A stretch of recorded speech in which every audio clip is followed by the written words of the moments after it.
शेडशाळ येथे जिनेंद्रच्या पहिल्या शाखेचा शुभारंभ. शिरोळ तालुक्यातील शेडशाळ येथे जिनेंद्र ग्रामीण बिगर शेती सहकारी पतसंस्थेच्या पहिल्या शाखेचा उद्घाटन समारंभ आमदार राजेंद्र पाटील यड्रावकर यांच्या हस्ते पार पडला.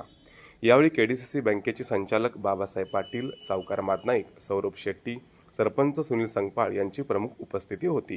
यावेळी बोलताना चेअरमन सुकुमार किनिंगे यांनी सभासद, ठेवीदार, कर्जदार यांच्या सहकार्याने संस्थेने अल्पावधीतच प्रगती केली आहे. महापूर असो की कोरोना या संकटांमध्ये संस्था सभासदांच्या पाठीशी उभी असल्याचे त्यांनी सांगितले. यावेळी सावकार मादनाईक, सुरेश शापुरे, रमेश मिठारे आदींनी आपली मनोगते व्यक्त केली. संस्थेच्या वतीने आमदार यड्रावकरांच्याकडे मराठवाड्यातील पूरग्रस्तांना मुख्यमंत्री सहायता निधीचा 21,000चा धनादेश देण्यात आला. यावेळी या कार्यक्रमात शेडशाळ शाखेचे chairman Bhausaheb Dhanpal Marje, vice chairman Subhash Kusnale, Shedshal sarpanch Sunil Sangpal, Bhajap मंडल अध्यक्ष महेश देवताळे, दत्त साखर कारखाना संचालक यशवंत माने, भैयासाहेब पाटील, पंचायत समिती माजी सभापती मल्लाप्पा चौगुले, संस्थेचे सचिव संजय कुंभोजे, सहाय्यक सचिव निवास चिंचवाडे, शाखाधिकारी अनिल चव्हाण यांच्यासह सभासद, ग्रामस्थ उपस्थित होते.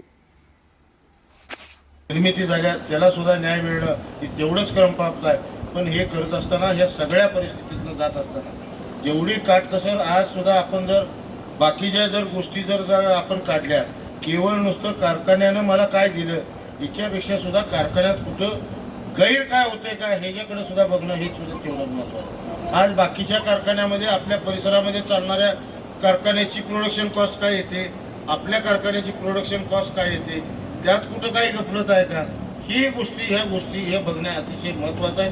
आणि त्या दृष्टीनं मला वाटते की आपल्या ह्या सगळ्या जिल्ह्यामध्ये नव्हे तर बाकीच्या ठिकाणातून सुद्धा अनेक ठिकाणी जर काढलं तर आपल्या परिसरातली सहकारी साखर कारखानदारी ही अतिशय पारदर्शक दृष्ट्या ही सहकारी साखर कारखानदारी कुठल्या गटाची आहे, कुठल्या पक्षाची आहे याच्यापेक्षा सुद्धा ती कशी चालते हे महत्त्वाचं आहे. अतिशय पारदर्शकपणे चालवण्याचा प्रयत्न त्या ठिकाणी होतोय.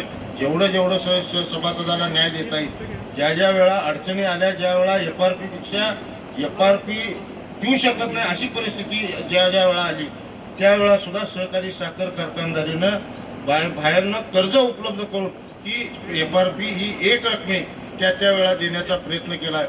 हे सुद्धा कुठंतरी आपण अधोरेखित करून ठेवायला पाहिजे. नंतर प्रत्येक वेळा नुसतं आरोपीच्या पिंजऱ्यात एखाद्याला उभा करायचं हे सुद्धा त्याच्या पाठीमागच्या भूमिका हे सुद्धा आपण समजावून घेणं हे सुद्धा महत्त्वाचं आहे. मगाशी या ठिकाणी सूतगिरणी